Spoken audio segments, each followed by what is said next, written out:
Welcome to another episode of 21st Century Rocker Mom podcast. I'm back with you again another week, but it looks like who else is back with us again this week? Sir Rob McCallum rides again. Didn't get enough last week, did ya? Ow! I see what you're doing there. You're like trying that? to make me blush already. Can everyone see the blush? I blush when we talk Hey, about... come back for more. Yes, and rides again. Oh, your voice cracked. It did. Are you ready for the multiple episodes? You like this? I like anything with you. And you know what? I can attest to that. You do like anything for me. So many people DM'd me after direct message. Now I want to say this because I don't want to use weird codes because we are talking about sex and who knows what that could mean in the sex world. What would DM be? DM. What could that mean in the world of sex? I bet you it's something with BDSM, like bondage, sadomasochism. I was going to say deep masturbation, but I don't know what that means. Deep masturbation. Deep masturbation. It sounds painful. We will get into masturbating later in the show. For real, it's on you're blushing now. It's on my list. I'm blushing in the puja. That's for sure. That's the Polish word for your vagina, ladies and gentlemen. Speaking of Polish people, I got so many DMs about the last show. People said, "Well, when are you gonna do another show about sex? We got to give the people what they want." So. I got roped in again, chains, handcuffs, and all. And whipped, changed, cat of nine tails. So speaking of being Polish, Rob finally met the Latchkey family. This is a family that I talked about, never on the podcast, but I talked about Latchkey family before and Latchkey children, the Latchkey families.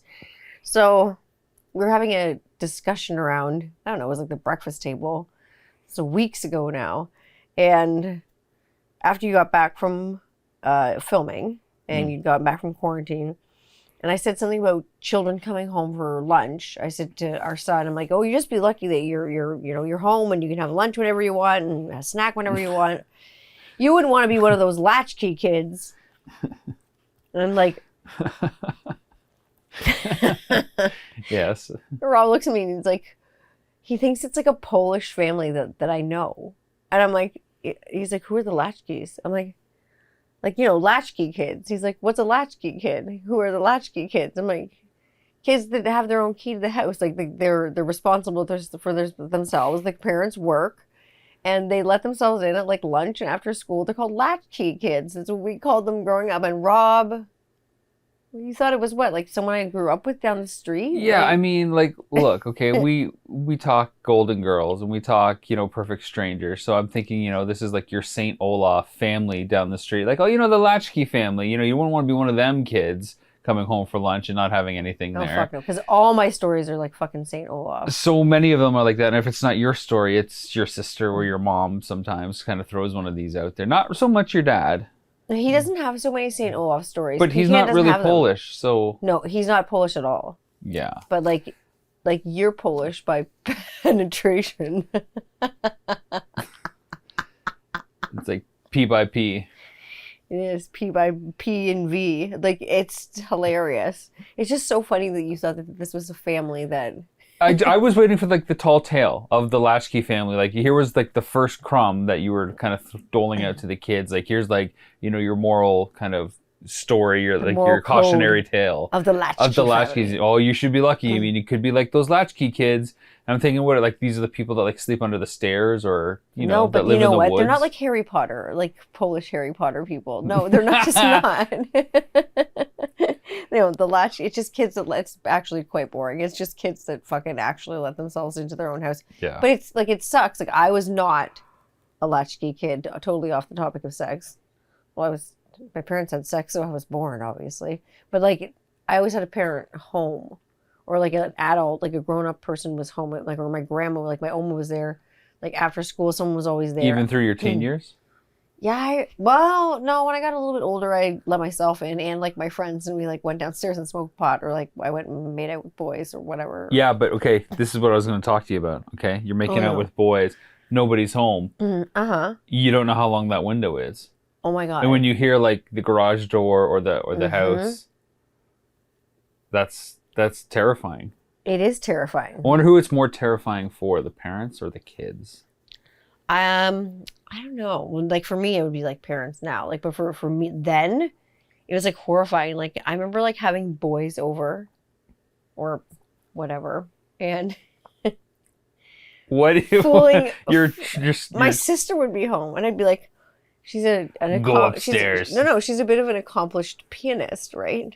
So I'd be like, go play me a song on piano. So I knew as long as she was playing piano, and my mom was at work, I could be screwing around, doing whatever I wanted, as long as that piano was playing. So like so many of my so funny sexual encounters were like serenaded like by vaudeville? my sister on. No, not even like Colors of the Wind, like poke of the Hauntus, Pocahontas. Like she had this piano book, and it was all like themes of movies. Oh my goodness. She'd play through the whole fucking thing. Like, and well, I mean, it'd be great for me because I'd be doing what I would need to do. Talk about the great movie ride. And like, it would be like Pocahontas. It'd be like the theme to Jurassic Park. Like, I'm just not yet. Almost there. Not yet. Stop. Oh, and not even. Like, it was just like, I'm like, now I got, like, I'm trying to put like my own music on, like in the background, to, like set the mood. drown I got it out. Christmas lights on. No, not to drown it out. I got Christmas lights on in my room. I'm trying to set a mood here. At that point, I like candles. I was like 16. I wasn't doing anything too sexy because I was like 16. But, you know, there's things going on. You don't know. That reminds me. I think it was my brother Nelson, and it wasn't a time when I was around, but I seem to remember hearing a story about him. That I'm pretty sure it was Nelson. Yeah, that he'd be at home, and like my dad or my mom would come home, and I'd be visiting. They wouldn't go up to his room or anything like that. They couldn't tell if the door was shut, I think, but they said, all right, I want to hear you guys clap. Oh my God. Because if you can't clap, your hands are busy. Your hands are busy. So if you can clap, then you're okay. God. Then you're not doing anything you shouldn't be. But then I started thinking about that. Well, couldn't you just like slap an ass? Like, yeah, no kidding. Like, but would they know the difference? They'd be like, that's an ass slap. I don't know. There like Jiminy Cricket, like so fucking fast that your goddamn head would spin. Yeah. Did you make an ass slap? Why did you try to sneak bitches back? No, I was a good Catholic boy. I mean, I still blush when I can't even say the word sex comfortably. I don't know if it's my upbringing. I don't know if it's so because funny. It was never like discussed. I don't know if it was just like, it's so I mean, funny. even with my guy friends, like we didn't talk about like our girlfriends or really anything like that. We just never really chatted about that. See, for me, I've always been super uninhibited about talking about it and just sex in general. However, that doesn't mean I don't have like boundaries and things like that. That's one thing that's like a lot of people like don't understand about sex, and people who like sex or have a lot of sex or talk about sex a lot, or people that are sex therapists or have a lot of sex involved in their life. Well, I mean, let's talk about that. Being uninhibited is completely different than having like zero boundaries. You're very comfortable talking about sex. I am extremely comfortable talking about sex. I'm extremely comfortable having sex. I'm extremely comfortable with like just with sex in my body and like nudity and things. Like maybe it's because I grew up like European. It's just, I don't know, just European and I'm a watching? Yeah, pretty much. Thanks, R. Kelly. What the fuck? Gross. No, but it's true. I just have a very fluid view of what like sexuality is. Like for me, at least, sexuality is very fluid. It's just I'm just not uptight about sex. Well, okay, it's not about being uptight though, because I wouldn't say I'm uptight about it. No, I wouldn't say you are at all.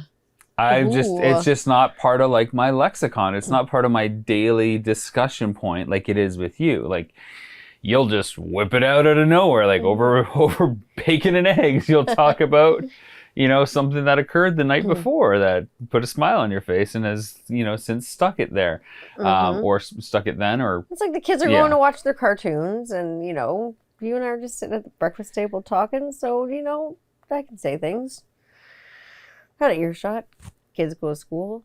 but I know what you mean though, because like if a woman talks about sex and is comfortable discussing sex, there's almost like this implied invitation You have a to giant. some guys, You anyways. get a big fat slut label, like Yeah, it's like, oh pasted well, if on she you. can talk about it so comfortably, can then walk. clearly I can expect certain things from them. If she talks the talk, can she walk the walk? I literally talked to a girlfriend about this like the other day, and she said my openness about my like sexual experiences does not directly relate to the openness of my legs. That's I will say for me, it's intimidating. You see, it's the opposite effect for me. Really? Oh yeah, big time. I scared the shit out of you probably when we You met. still scare the shit out of me. Oh, for fuck's When the sake. lights go out, I don't know what's going on. I go in complete fight or flight mode. I just back myself into a corner and like shut my eyes and hope for the best. And you're like, you pray that your amygdala is gonna fucking work. That little almond-sized part in the front of your brain that is what is responsible for your fight or flight or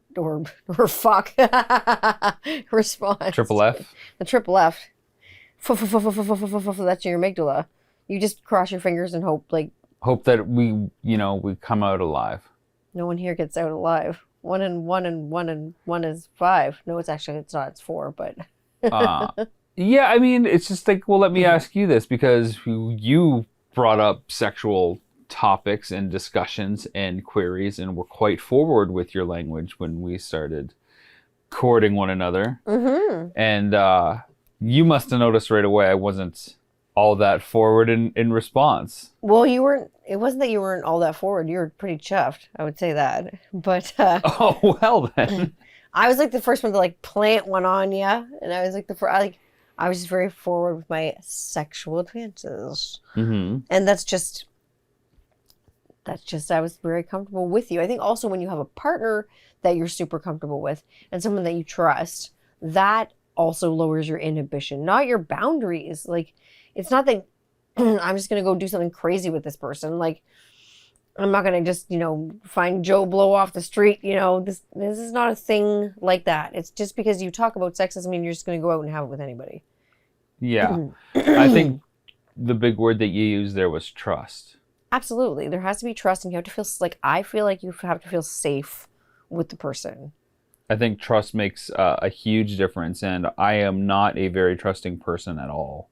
True. You're quite misanthropic, generally speaking. Very guarded. Yeah, and misanthropic is misanthropy is just a general distrust of all humans, and for you that is because of the experience. I would say it's more of a post-traumatic stress reaction.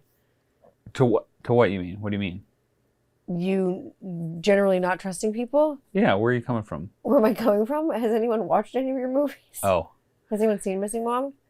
I have no idea why you would have trust issues. Yeah, well. I'm not laughing at you. I'm laughing fucking with you. Yeah. I'm laughing with your misery. I mean, I have all sorts of fucking issues. Most people do, right? Like, but so we all carry our baggage. But definitely like fear of abandonment from women in particular, right? Well, and that can make sex, like, that's what I'm saying, like, feeling comfortable and safe with a partner makes you absolutely less inhibited, makes you have I feel like you already have like a better sexual experience because you're like emotionally you're connected too.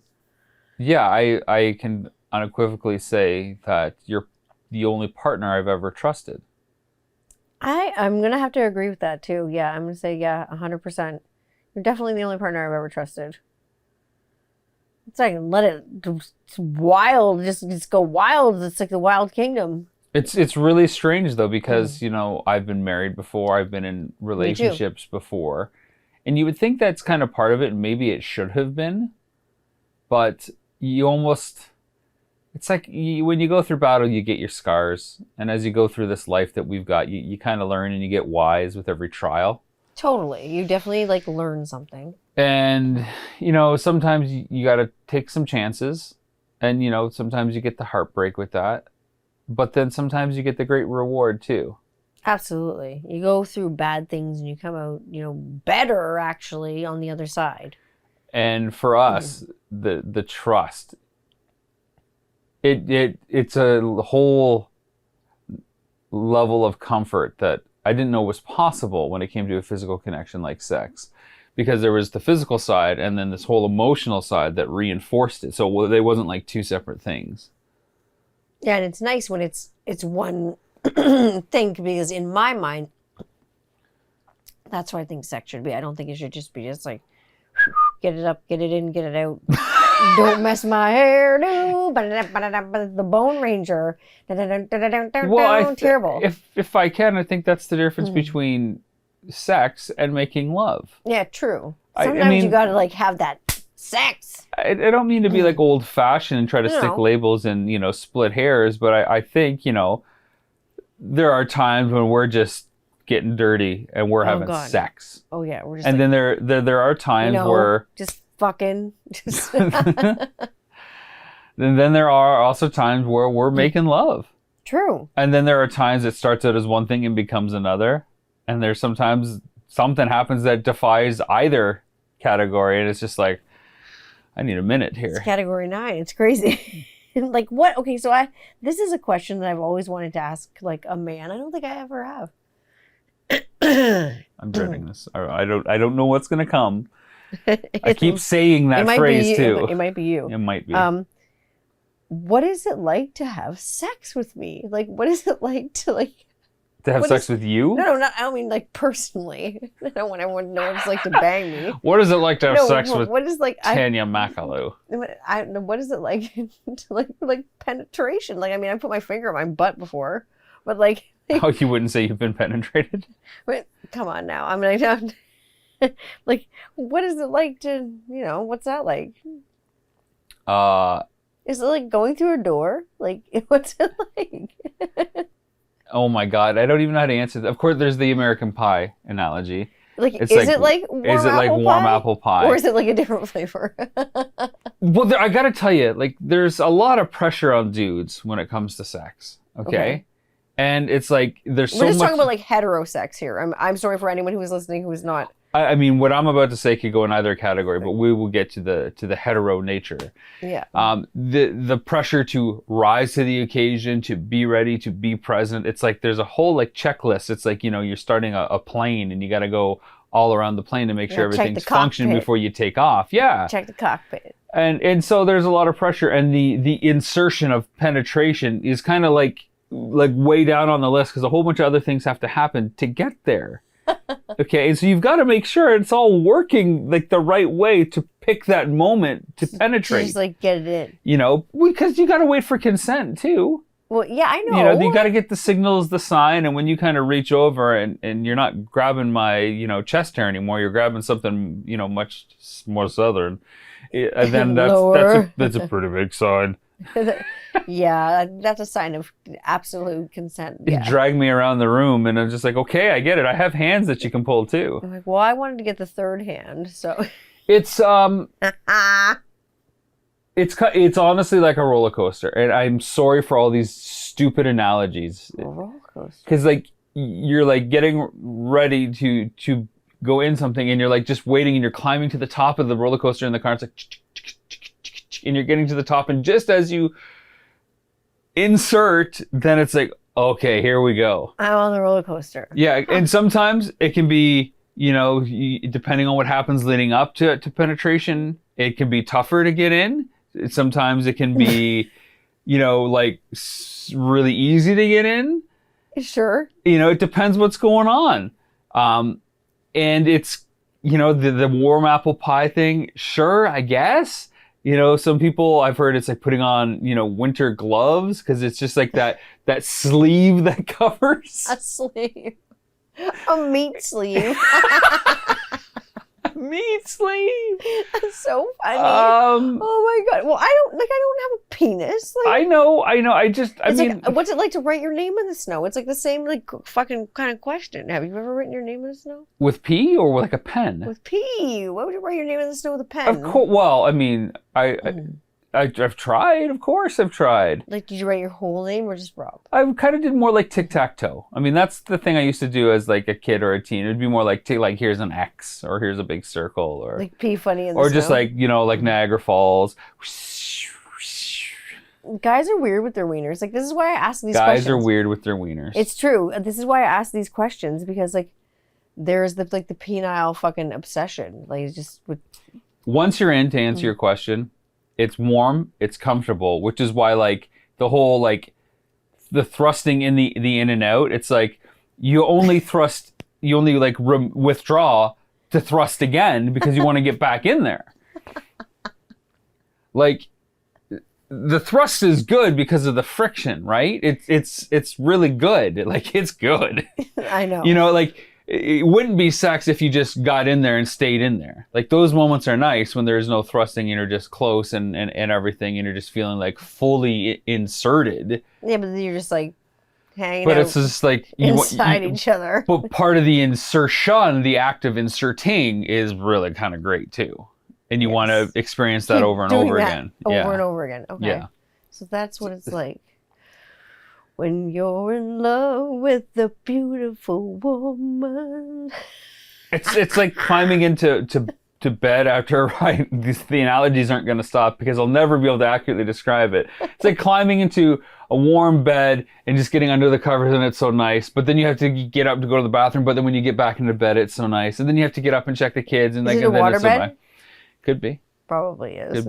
Could be. I had friends that had hot tub. That's a good analogy too. Like when you jump in a hot tub and you don't want to get out because it's so cold, but then when you get back in, it's so nice. Like goddamn. Yeah. But then you get the jets too. The jets. That's a good analogy for the sensation. And that's kind of like what I get. Like I get the jets. Oh. Eventually. Robbie and his jet. Pretty much. Oh yeah. Like So I got to turn it around. What's it like for you? To be on the receiving end? Yeah. To be the receptacle, the chalice. Like getting stuffed, you know. Like no, I don't know. I feel like, you know, like even when I've wiped my butt and the finger slips through the toilet paper, I still don't know what it's like to be stuffed. From the front, I know. From the front. From the front. I wouldn't want anyone to oh my God, stuffed in the front bum. I didn't think you were going to turn this around on me. But you can't throw it at me and I can't not throw it back. You're like, oh, that backfired. Front fired? Hellfire and damnation. How does it feel? How does it feel? Filling. Filling. I will say it feels like a lot. Like I will say that. Like it feels filling. I'm embarrassed. Like too much? Like no, oh my God, like not like I'm gonna like when you eat too much food kind of filling? No, not in an uncomfortable way, but just like a whoa. Like brace yourself. This is gonna be just relax your body. Imagine a flower opening. Take it all in. There's going to be a lot here. I'm like hanging on to every word. Like I'm trying to like totally understand. This is exactly what I mean. It's just there's literally a lot to take in. Literally, like. So when the withdrawal happens, do you feel like you're missing a piece then? Like that, like you feel like lesser than? And boy, is that not like misogynistic and egotistical? No. Like you need a man to feel complete. No. You know what I mean? Like, so like when you I feel tired. When you have the piece in place, is it an extra or is it a completion? Is this some like Spice Girls, like when two become one shit? I guess. That's fucking ridiculous. That's very romantic, but no, that's not how I feel. I don't feel like there's like a completion. It's just like for me, like it's great. Like you complete fun. Me? No, it's never like it's not quite like you complete me, but it's like a really sexy, fun puzzle that I feel like I just finished. Is there like a physical like pressure? Yeah, there's like a release pressure. Yeah, definitely. Yeah, definitely a pressure, like a release of a pressure. Not a bad release though. Now, for a guy, if it's supposed to be like warm apple pie, what is it for a woman? Well, it can be all kinds of releases of pressure. It depends how you're having sex. Okay, well, fill us in. Sometimes you can have a release of pressure that's really fucking loud. And some people call it queefing. Most women get it from having sex in the doggy style position because a lot of air gets incorporated into the vagina. And so they head to the bathroom after sex and it's just like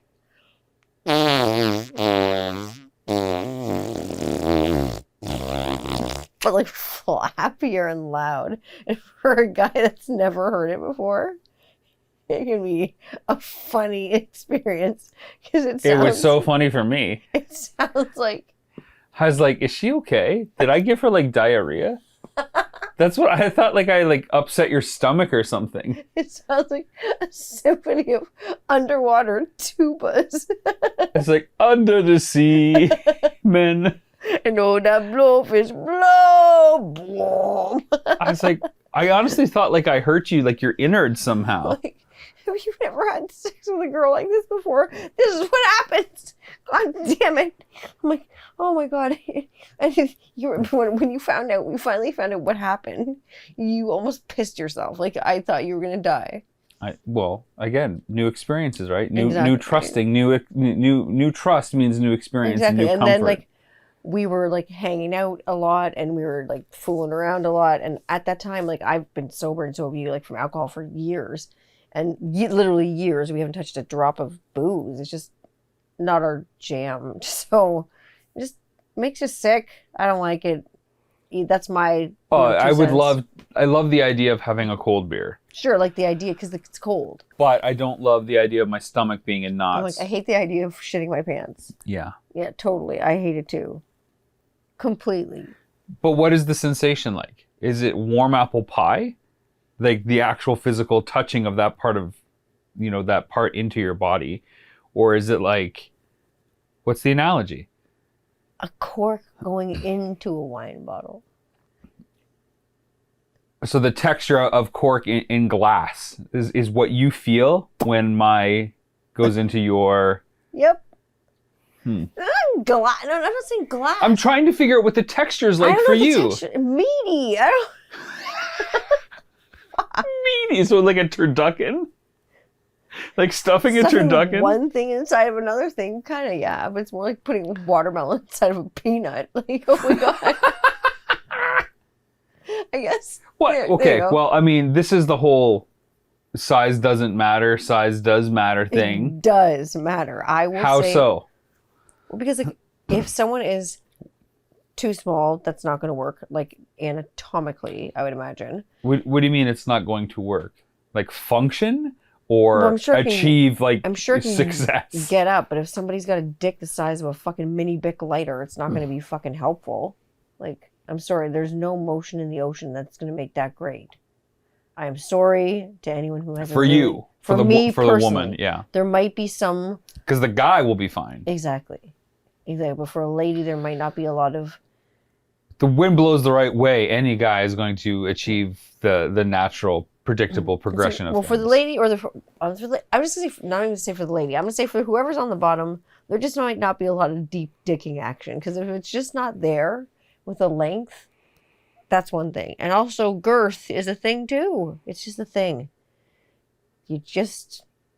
But sometimes there's too much length and too much girth, and nobody wants their tonsils out. That's what I'm saying. Like nobody wants that. Nobody wants their teeth flossed. No one wants to get hurt during sex. You want your sex to be safe. You want it to be comfortable, like I say, so you can be less inhibited and have a good time. Okay, I'm going to put you on the spot. Go for it. The G-spot. Okay. What is the preference, length or girth? Or what's the ratio? Is it 50-50? You want them equally considerate? Or do you want more girth? Or do you want more length? 60-40. In favor of? Length. Length to girth. Okay. Yeah. How important is technique? Is it as equal as length and girth? Absolutely. Or more important? Oh no, technique is even.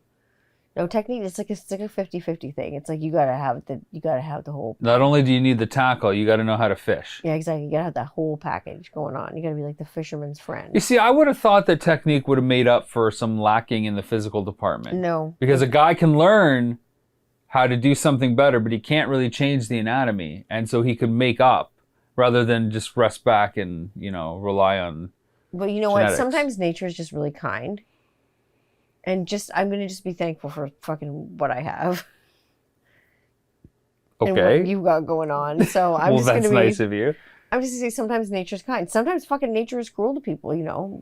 Sometimes it is. You know what I mean? Like funny. I have a story about funny things. Like you, like if the wind blows the right way for a guy, you know, time could be the right time of day. I have a funny story about like stimulation and like not even like touching someone and stimulation. You just saying that, like totally, this is hilarious. Like I think I've probably told you this story. It's disgusting.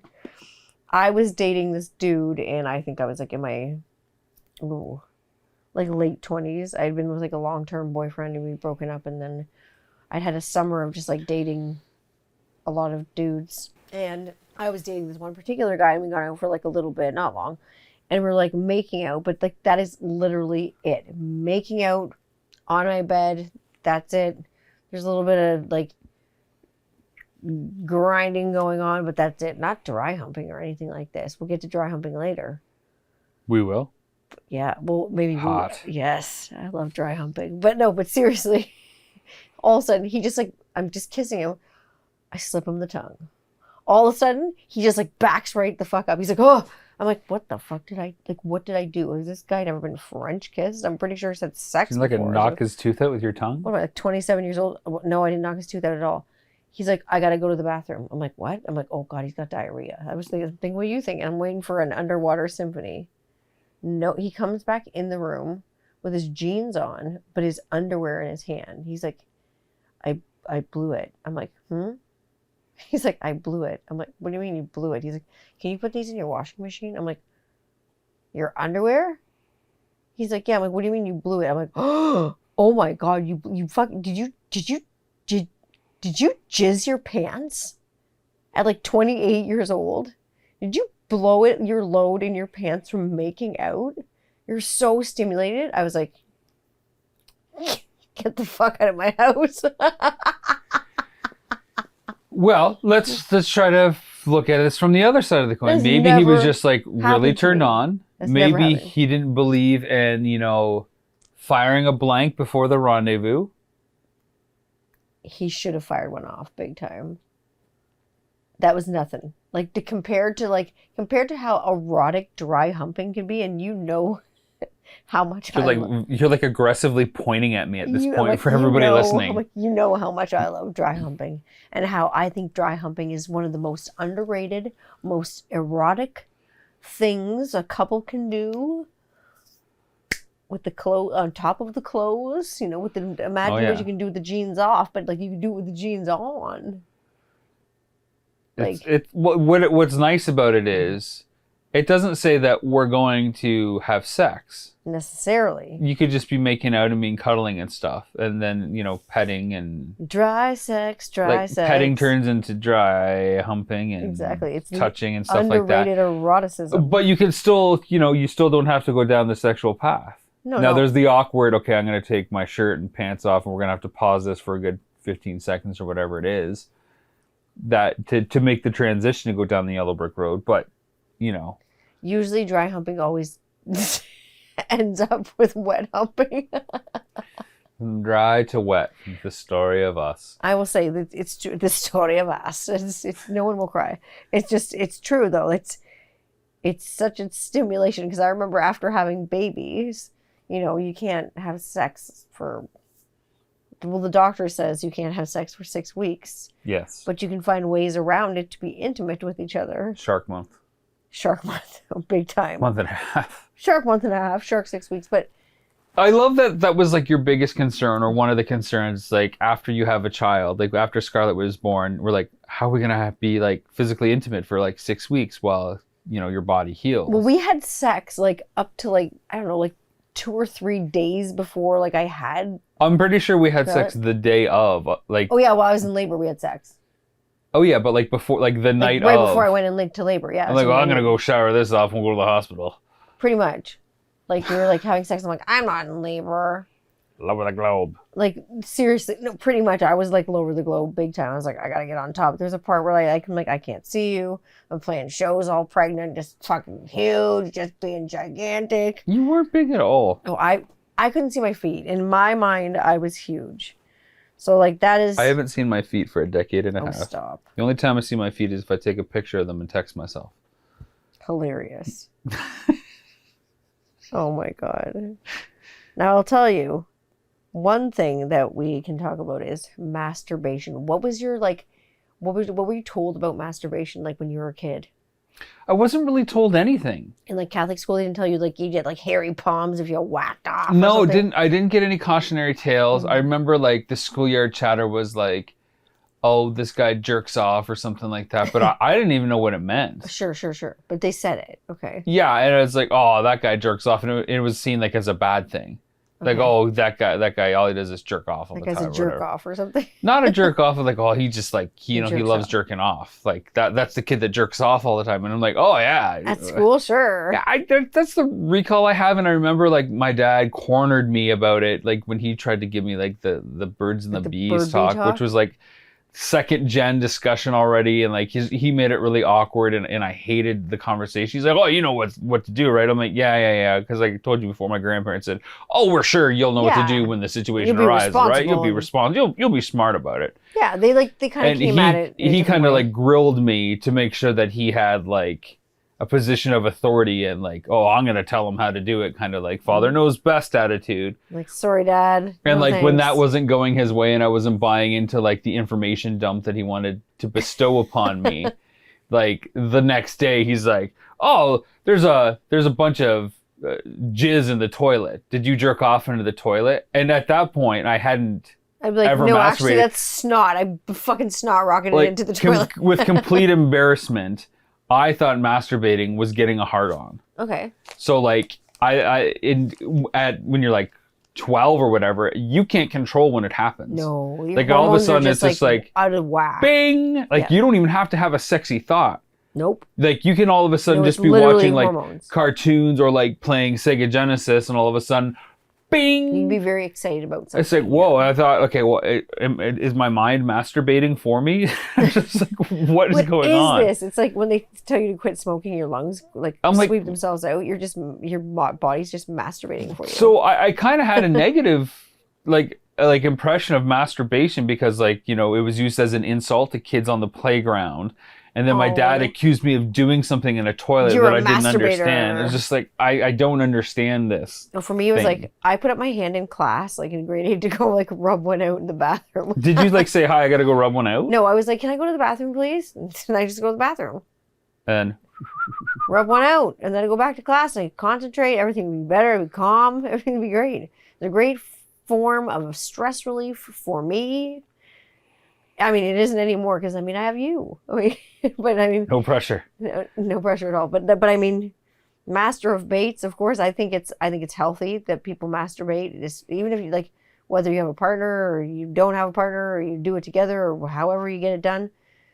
It's important to be aware of your body, especially when you don't have a partner, to find out what you like and what you don't like. So when you are practicing with a partner, if you do that you're able to like help a motherfucker out. Let me ask you this. Because you are a motherfucker. Literally. Yes. Let me ask you this. Ask me. Do you think that masturbation can be harmful to a relationship and a partnership? Oh yeah, because some people can like get addicted to masturbating. I've known people like who've gotten like divorced over like masturbation and like porno addictions. Like so and so will be so addicted to like porn and all they do is just like whack off and look at porno magazines, and then their wife never gets laid and she's just like, fuck this. You know what I mean? She's like, I'm gonna go to get a boyfriend and get thumped, you know? I'm at home getting hammered. I'm at home getting hammered while she's out getting nailed. Like fucked. Like seriously. Wow. Some ladies do not put up with that shit. Like now we're gonna talk about soundtracks, like sexual soundtracks. You told me the other day. Uh-oh. Alexa, play the Macarena so Rob McCallum can do the sexiest dance in the world. You said then. Stop it. You're killing me. You're killing me, motherfucker. You're going to get it now. You said that when you were You know how many DMs I'm going to get now because of this? It's going to be dick pics from like married men. Oh my God, no. You said that you found that like the Macarena made you feel like kind of like sexy? No. Or you thought it was a sexual dance? Like it was like a No, kind of like no. a mating Okay, dance? okay, Like, no, I never said mating dance. Okay, you're like twisting this it was for the maid ratings. arena. It was the maid arena. You're twisting this for ratings. Stop Stop it. alegría maid arena. What I said is, when I was like, I guess I would have been like 15, 16 when Macarena came out. It's old. I remember, I don't know what it was about the song. Like, oh, that makes me feel really sexy. It's kind of like a sexy song. And I don't know if it was just like the line dancing aspect and everybody in sync. I'm like, oh, I can kind of groove and be a part of that. And that kind of makes me feel sexy to be able to do this next to, some girls or something like that. So funny. Just like I love it. the hands and then the hips. And like, shaking oh your ass yeah, and like this and the clapping. And all right, let's go to this position now. Let's Mine do this. was like seriously, like when we were in grade 8, we were like already listening to like, I remember our slow dances were like End of the Road and like I'll Make Love to You, like Boys to Men. I'm like, I'll make love to you. Like I don't even think I had a boy's hand down my pants in grade 8. Like seriously, like there were girls in my class that had, but I was not one of them. Right. But like we're listening to like I'll Make Love to You. Close your eyes, make a wish. Like seriously, like the song is literally explicit. It's like how someone is hands gonna down your fuck. pants. Like, oh my God. I don't even think I had my first kiss in grade 8. I had my first kiss in grade 8. 7, 8, grade 8, yeah. My first tongue kiss in grade 8. I don't even remember when. And then like I can see the whole I make love to you kind of thing. Like I'll make love to you. I'm like, what? Like, which is strange because like the songs that we slow danced was like Estranged. Yeah. November Rain. Yeah, because that one was like Cry. So long. Every song we slow danced to was like about breaking up and like relationships ending. I know. We did Crying. We'd always have like Angel. They'd always play Angel. You're my angel. But like we try to like things would like you see people get like closer together at like grade 8 dances. Oh my God. I remember it'd be like we'd have like a party. It was basically a dance, and there'd be like a recess sometime in between and be like, okay, I'm gonna go ask this girl if she wants to dance after recess. Or like on recess you try to like talk to them, hey, it's like intermission. Do you want to like dance like when we get back in there? Because at first it was like move all the desks aside in the classroom, and then like the guys would be on one side, the girls would be on the other, and like classroom dance. This is not like a Much Music video dance. No, this was like in a classroom, like in a portable. Fuck me. Yeah, and sometimes we would just like move the desks back, like aside of the wall, like before the teacher got in after recess. We're like, we're gonna have a dance party, and you know what? It worked like 3 times out of 10. Oh fuck me. And it was like crazy. The teacher would be like, okay, you can knock off and just do this. This is fine. And just let you have a dance party? Like 3 times out of 10. Like who brought the music? Well, there was always a ghetto blaster in there and stuff. Sakes. And we always had like CDs or Walkmans because we'd listen to it at recess walking around. And just hanging out. Yeah. With the Latchkey family. And they'd be always like, okay, one more song. And we'd be like, okay, November Rain, 11 minutes later. Oh my God, you guys played your teacher like a motherfucker. Yeah, we did. Like hard, eh? Yeah. Oh my God. She let you guys, speaking of getting played, like our history together has a lot of playing together. We play together, but one thing we play is definitely a symphony of farting and flatulence. Like when we first started dating, I farted on your foot. You marked your territory. We were hanging out, and I was like barfing because I'd had a little bit too much to drink. The Kraken. Yeah, because I drank this Kraken rum or something. I don't know. It came in this big octopus. No, it came in a normal bottle, but it had like the Kraken creature. You took a shot from Speed. Like, I like rum. I like dark rum. I'm a sailor. I'm the daughter of a sailor. Look how tough I am. And then I like took it, turned that glass upside down, but I'd already been drinking my fucking face off all day. Gin. And now you're mixing rum. Yeah, here comes the rum. Rumpelstiltskin. I felt like Rumple Barfskin. I needed to get it out. And like I'm like, don't come into the bathroom. And like, I don't know what happened. I like bonked my head or something. So you came in.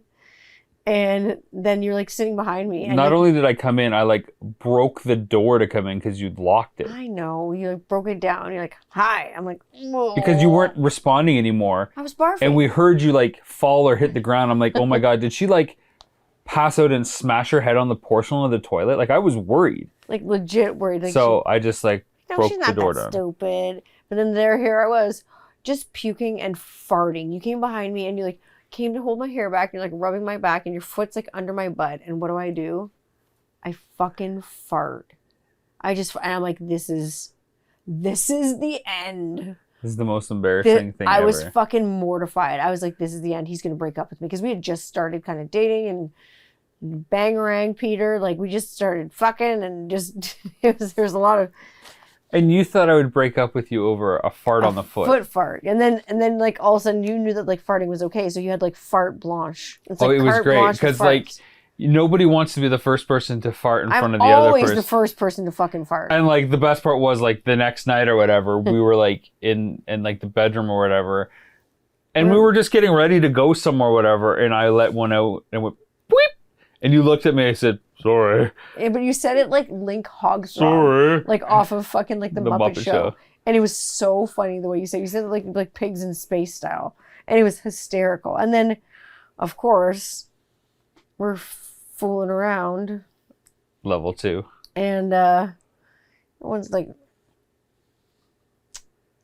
you don't even want to talk about this. You're getting all squirmy right now. Let's just say that